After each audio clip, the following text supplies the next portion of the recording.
सभी दर्शकों को एक बार फिर नमस्कार।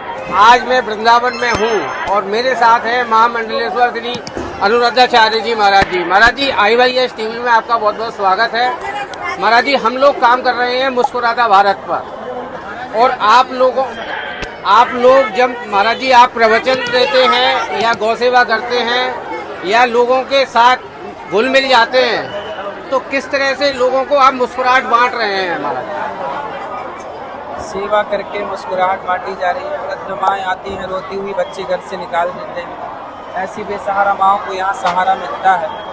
तो जब बेसहारा को सहारा मिलेगा तो मुस्कान तो आएगी।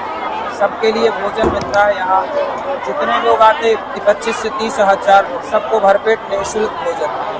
जब भरपेट भोजन निःशुल्क मिलेगा तो मुस्कान तो आएगी। तो ये सब सेवा के द्वारा मुस्कुराहट, कथा के द्वारा मुस्कुराहट, ज्ञान के द्वारा बांटी जाती है। महाराज जी, आप एक युवा संत भी हो।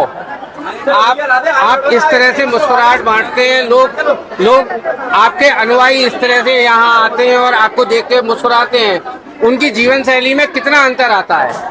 बहुत लोग शराब छोड़ देते हैं, मांस छोड़ देते हैं, गलत रास्ता छोड़ देते हैं और सही रास्ते पर चलने के लिए मजबूर।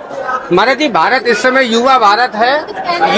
युवा भारत के लिए आप क्या कहना चाहेंगे? आप आपकी सेवा करिए, खूब पढ़िए और बिजनेस करिए, व्यापार करिए। नौकरी के चक्कर में ना रहिए।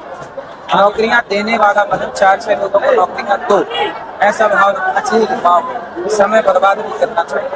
महाराज जी, हमारी टीम गौ सेवा और पर्यावरण पर लगातार काम कर रही है। आप, हमारा युवा डायरेक्टर ऋषि गौड़ मेरे साथ है। आप हमारी टीम से क्या कहना चाहेंगे? बस पर्यावरण को संरक्षित करिए और युवाओं को प्रेरणा दीजिए कि वो बिजनेस करें, व्यापार करें, नौकरी देने वाले। महाराज जी, अंत में एक क्वेश्चन मैं आपसे और कहूँगा, कोई एक ऐसा मंत्र जो युवाओं के काम आ सके, देश के काम आ सके, और जो हमारा राष्ट्र विकसित राष्ट्र की तरफ जा रहा है उसके काम आ सके, कोई एक ऐसा मंत्र। हम किसी के काम आने के लिए ही भगवान ने हमें मनुष्य का शरीर दिया, इसलिए भाव यही रखना चाहिए कि हम किसी के काम आए। जो किसी के काम आता है ना, ईश्वर ही उसका कार्य करते हैं। जो किसी के काम नहीं आता वो तो बोझ है धरती का। इसलिए सबको सबके काम आना चाहिए। महाराज जी, एक कोई मंत्र आप जो बोल सके? श्रीमन नारायण चरणौ शरणम प्रपद्ये, श्रीमते नारायणाय नमः। इसी मंत्र का जाप करो, सदा सुखी रहो। महाराज जी, आपने हमको समय दिया, बहुत बहुत धन्यवाद।